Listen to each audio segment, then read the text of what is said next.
Hello, Soberinos, and welcome to this week's Friday Fix. Today I might be a bit fumbly because I'm recording this in a slightly different way to usual. I'm using Teams to record it and I'm unfamiliar with this way of doing things, so bear with me if it all goes a bit strange. Hopefully it won't. Hopefully we'll be fine. Today I want to talk to you about the importance of developing and nurturing a really helpful mindset, a really helpful way of thinking about living your life sober. There are all sorts of different approaches out there, approaches to stopping drinking, approaches to living life sober. And some of those approaches are going to work better for some people and some are going to work better for other people. So today I want to talk to you a little bit about the approach that Go Get Sober adopts. And I want to use an article that is being shared at the moment on social media quite a lot. And I want to use that article as a way of illustrating the difference between different approaches and the difference that can make. So what I'm going to do is I think I'll start by getting stuck straight into the article. Now that means I'm going to share my screen. So bear with me while I get the screen up. This is the first time I've done this. Right, we don't want that. We want that. Okay, so this is the article entitled More Non-Alcoholic Choices, Please. And it's on a Facebook group called Love What Matters. And I've seen some really good articles here. And in fact, this article raises some really good points. And it describes a situation that most of us will be able to relate to.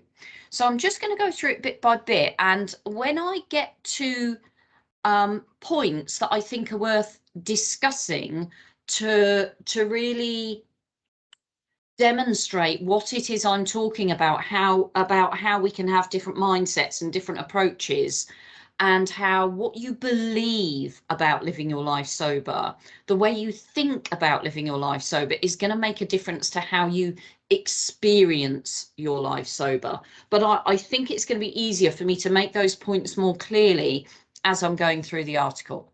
So to start with, the article opens up by saying, this weekend I went to a wedding at a friend's house. As we chatted with fellow guests, my partner and I stood in line at the bar. What can I get you? The bartender smiled. We have everything. Great, I cheered. I was thirsty. Something non-alcoholic, please. The bartender's cheery demeanour immediately turned to one of perplexity. He wasn't expecting this, apparently. Befuddled by my request, he told me there was juice and water bottles in the cooler around the corner. So, the kids' cooler. Yeah, I know the drill.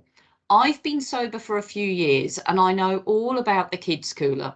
And yet I go into every social gathering, every wedding, every restaurant with almost a Pollyanna hope.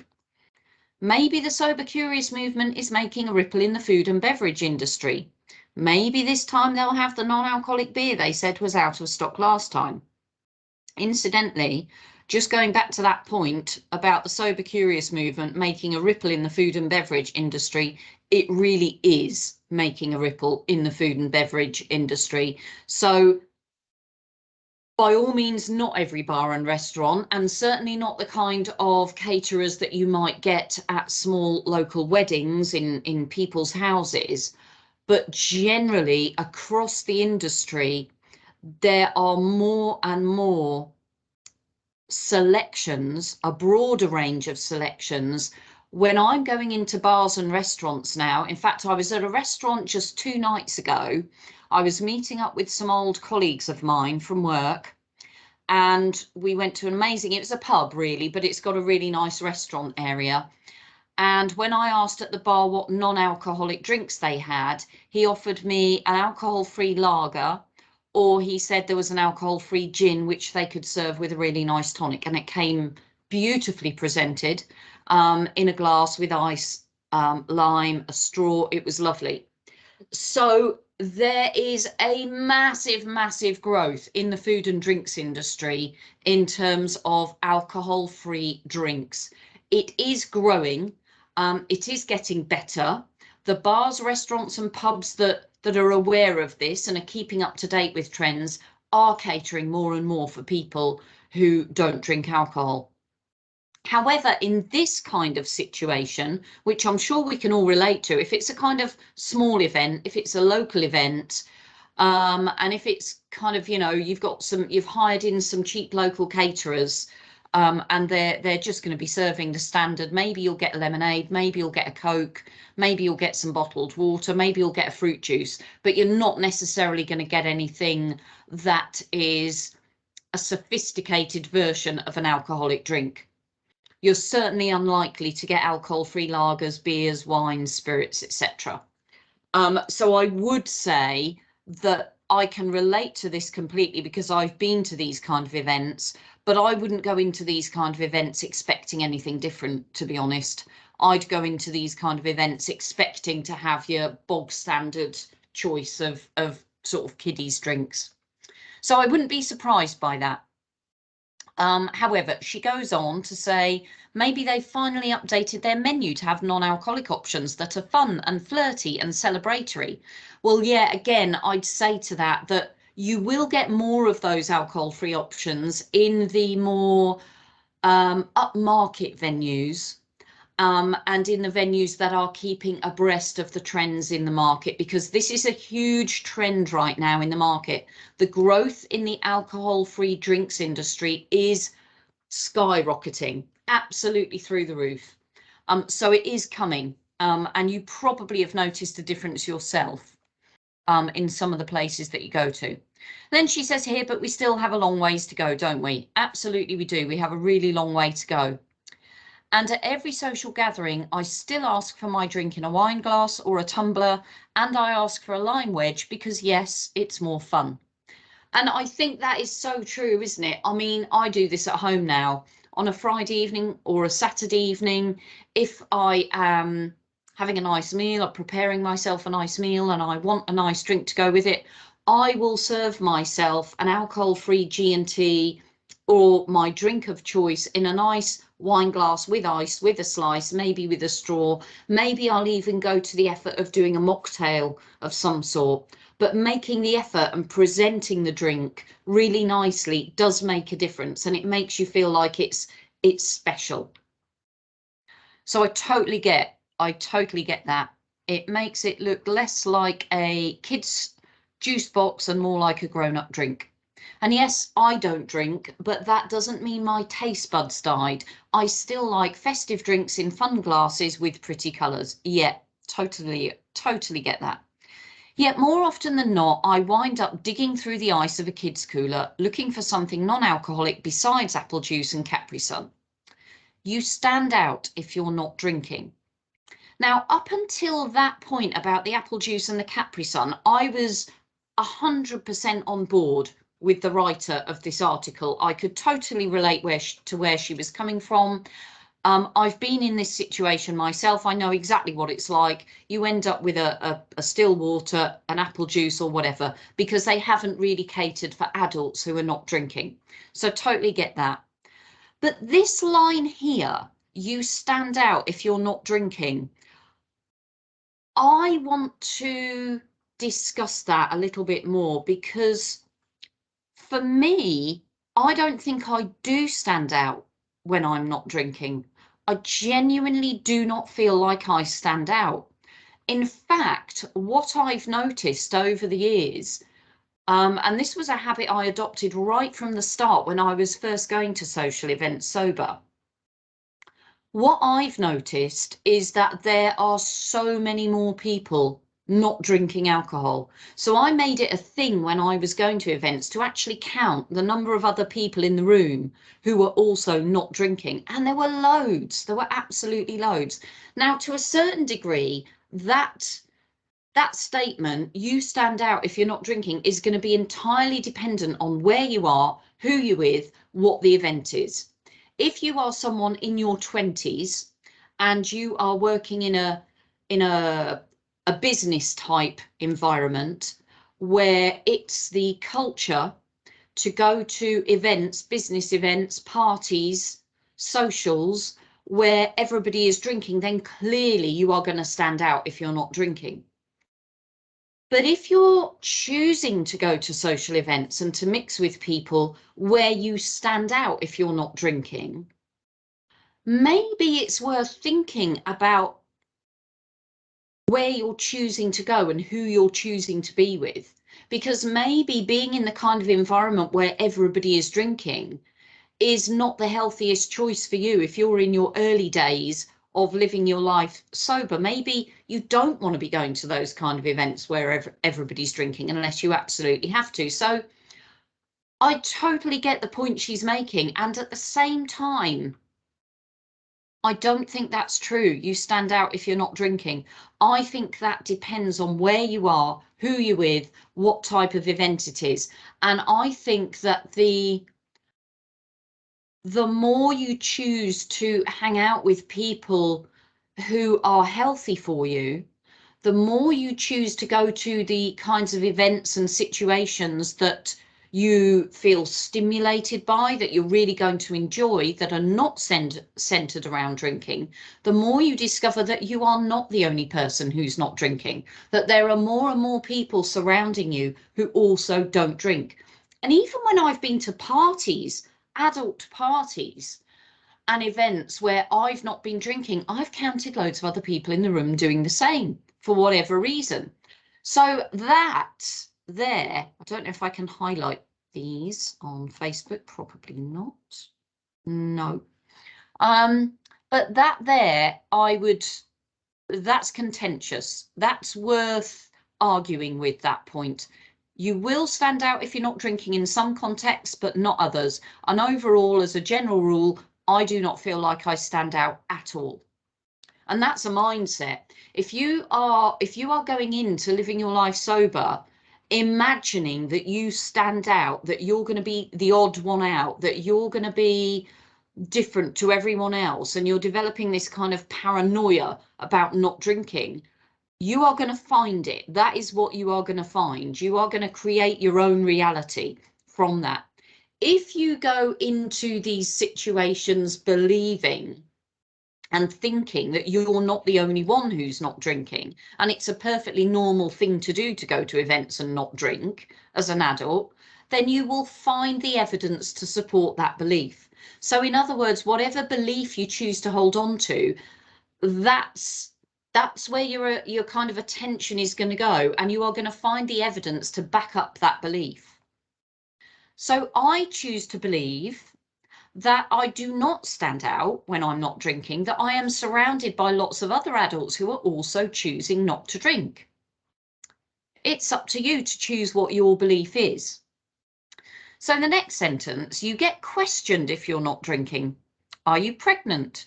You look and feel out of place, especially if you're new in your sobriety. The bit that I agree with here is that you can look and feel out of place. Well, you can certainly feel out of place if you're new in your sobriety. And God, I remember really clearly the first few times I went to pubs, the first few times I went to parties, weddings, other social events, I felt awkward. I felt out of place. I felt awkward. I felt like I was going to be the only one not drinking, exactly like this woman is describing. But, and this is the bit that I wonder about here. At the beginning, this woman says she's been sober a few years. Now, I don't know about you, and I don't know where you're at in your sober journey, but I certainly don't feel out of place anymore when I'm going into these situations sober. I don't feel out of place at all. And in the early days, when you're learning how to navigate your life sober, you can feel a bit out of place. You can feel a bit like the odd one out. And you can feel that kind of pressure that comes with that. But there is a way of adopting a really healthy mindset and approach to these situations, which helps you to not feel that way. that helps you to feel and to recognize that you're not the only one not drinking, that you're making a healthy choice, that you are empowered, that you are in control, that you are ahead of the game, because all of the other people around you are choosing to drink, are choosing to go with the flow. That if the bartender and the caterers are not catering for sophisticated adult alcohol-free drinks, if they're not choosing to do that, that means you're ahead of the game. So you can view it positively, and you can feel like you're in control of the situation. Certainly in the early days, you can feel out of place, but you're not really out of place. There will be other adults around you who are not drinking. So what I'm a little bit, I had a slight sort of inward wince at this, because I think for people who are new to sobriety, it can be unhelpful to draw attention or to emphasize that sense of feeling out of place. What I want to be doing is to be reassuring people that they don't need to feel out of place, that yes, that feeling is there and it's valid and it's understandable, but actually it doesn't have to last long. And as you develop the techniques and the tools to be able to deal with it, you end up feeling totally confident, totally comfortable in your own skin, and totally at ease with your place in that event. And so rather than drawing attention to this awkwardness and this potential discomfort, I would want to be doing the opposite, and I'd want to be reassuring people that you don't need to feel out of place for very long. And that getting questioned if you're not drinking, I put here, where is it? You stand out if you're not drinking. You get questioned. I've found the opposite. I honestly think I can only remember one instance of being questioned, and that was really bizarre. That was a really good friend of mine, and I think I was around at hers for the evening, and then we went out for a few drinks, and she really gave me a grilling, and she questioned me on why I wasn't drinking, and did I not feel a sense of responsibility towards my hosts to make them feel comfortable, and had I not considered the fact that they might feel uncomfortable because I wasn't drinking. And it was like, whoa, no is the answer. No, I'm doing what's right for me. You can do what's right for you, but no, I refuse to feel uncomfortable about that. I'm feeling really good about my choices. So I found that I've only been properly questioned once. And when you are really confident in your decision to stay sober and to not drink, it doesn't really matter if you get questioned, because if somebody questions you about why you're not drinking, you can just say, especially if you've prepared in advance, which is something that I always recommend that people do. If you've prepared in advance and you've rehearsed what you're going to say if somebody questions you, you can go into those situations feeling super confident. And it doesn't matter if people are questioning you. It doesn't matter if people are putting you under pressure, because you are 100% confident in your decision and in what you're doing. And you are in your own power. So people questioning you doesn't make any difference. So sometimes you even get ridiculed or pressured.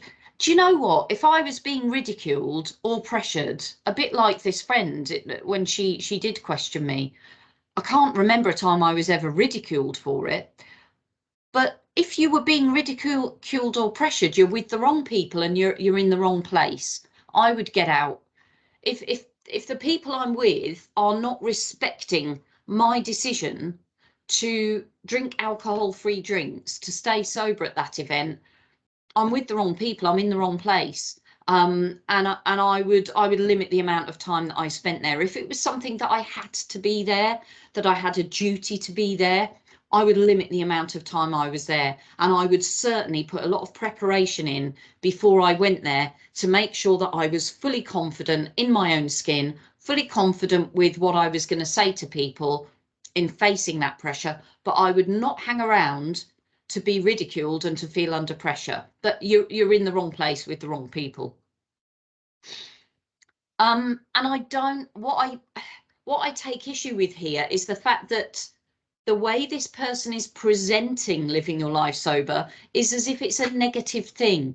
Sure, it can feel negative. It can feel negative at times when you find yourself in these situations, but this isn't the norm. It doesn't have to be the norm. And this isn't the kind of picture that I'd want to be painting about what living life sober is like, because it's certainly not that way for me. Being sober in a world that idolises booze feels like a target on our back. A target I never asked to be there, a target I never expected. Do you know, by the time the article gets to that point, I'm going, whoa, no, no, I'm not taking that set of beliefs on. That's not my map of the world. I don't feel like I'm going around with a massive target on my back, and neither do I want to go around feeling like I've got a massive target on my back. What's the target? Who's taking aim at you? Who's firing at you? Quitting drinking was hard, but navigating in this boozy culture as the only non-drinker at almost every event, networking party, every wedding, that's harder. Like I say, if that's your belief system, if you choose to go into living your life sober feeling like you have a target on your back, you are the only non-drinker at all of the events that you're going to, if that works for you, if you enjoy living your life like that, that's fine. If that works for you, great. That wouldn't work for me. I would just not want to be living my life in a world where I felt like I was under fire, where I was under pressure, where I was being ridiculed, where I was a loner, where I was the only one. I choose not to see the world that way. I'm trying to think of a metaphor that's the opposite of having a target on my back, and I can't think of one because it's such an alien concept to me. When I go into social events, I've got a wedding coming up.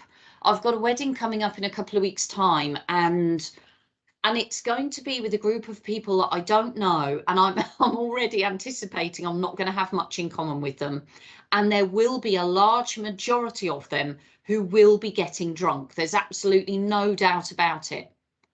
But, and I also know that the place we're going, the hotel we're going to, is not the kind of forward-thinking upmarket place that's keeping up to date with trends in the soft drinks industry.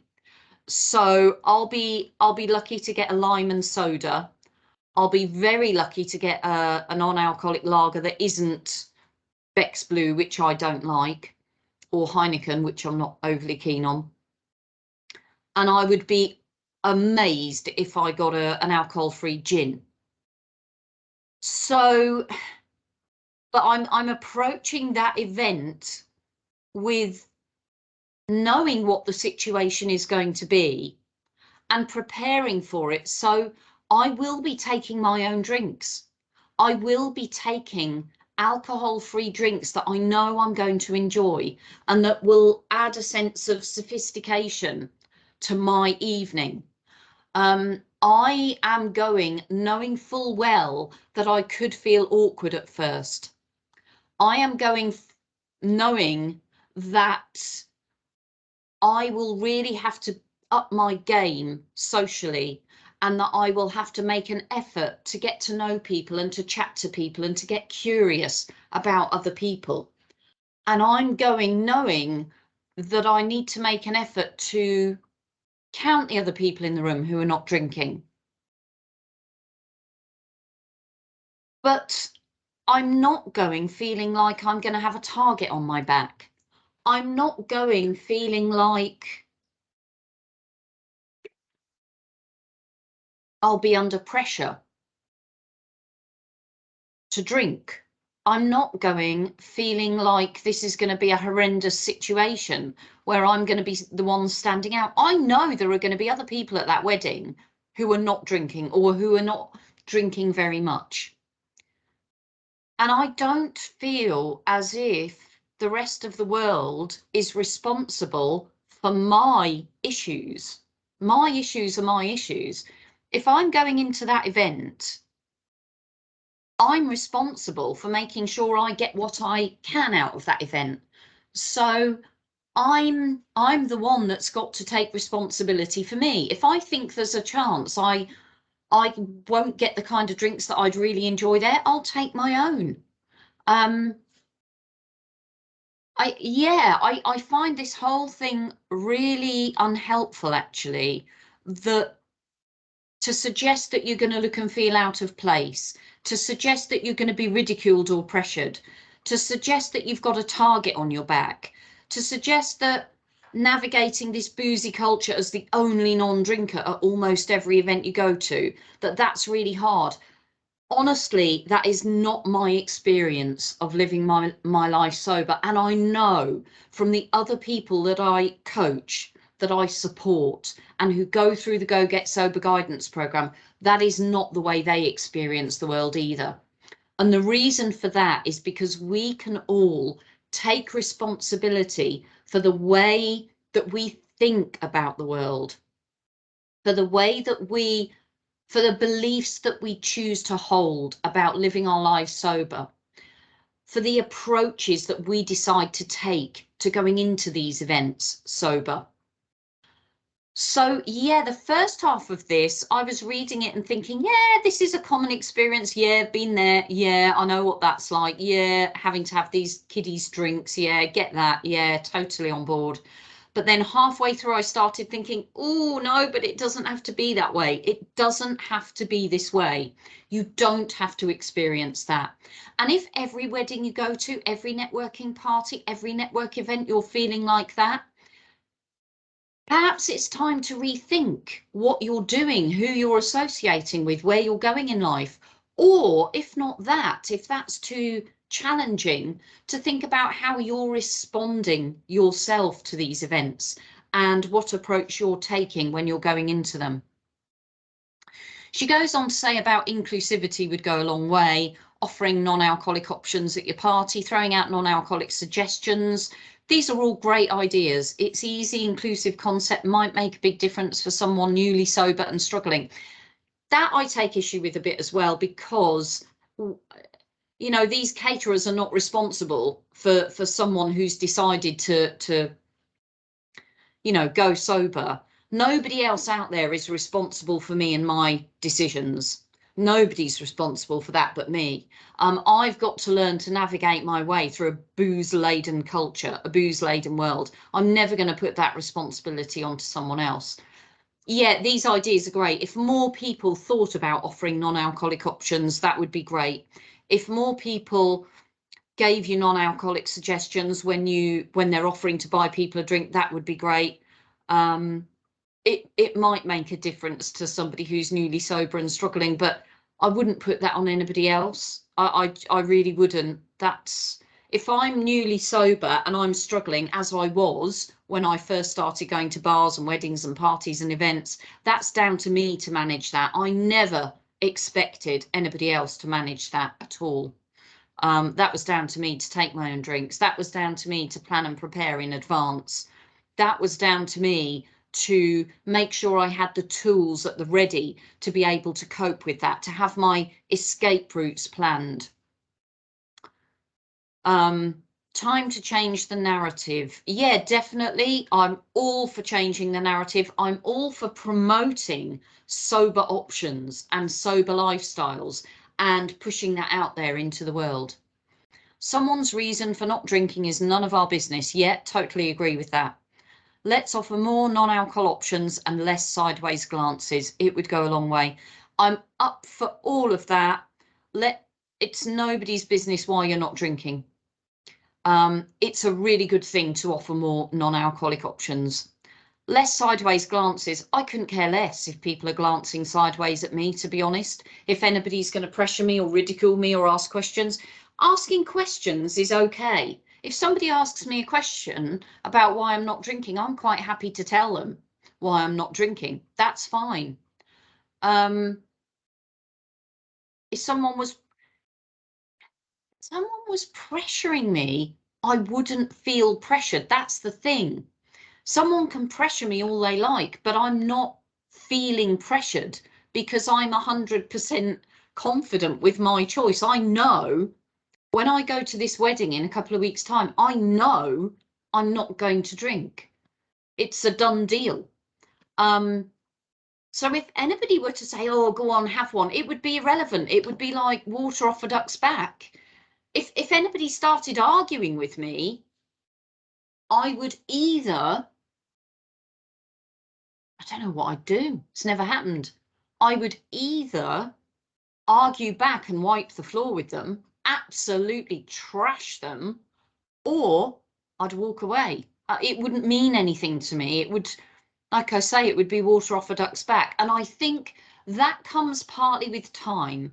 That comes partly with time and the growing confidence that you get the longer you live your life sober and the more experienced you become in navigating your way around the world.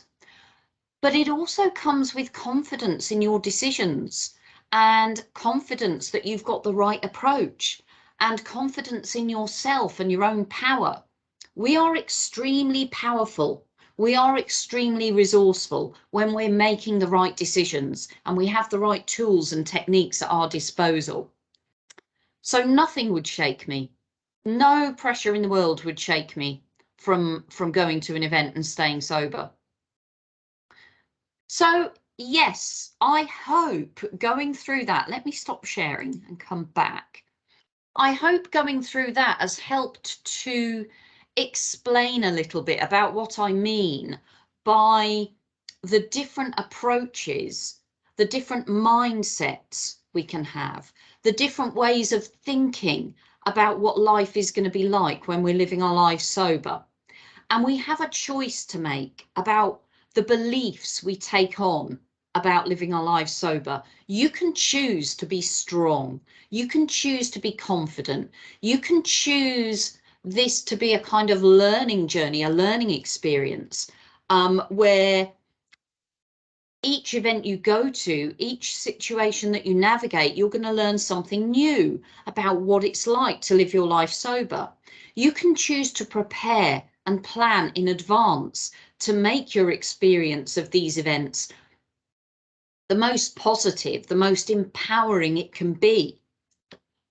You can choose to believe that living your life sober is liberating, that it's enjoyable, that it's fun, that it's empowering. Or you can choose to believe that it's a struggle, that you've got a target on your back, that you're constantly going to be ridiculed and pressured.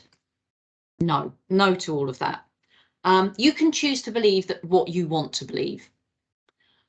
So let me know what your thoughts are. Let me know what you think of the article in question and what I have been saying about it and the points I've been making. I would love to hear from you.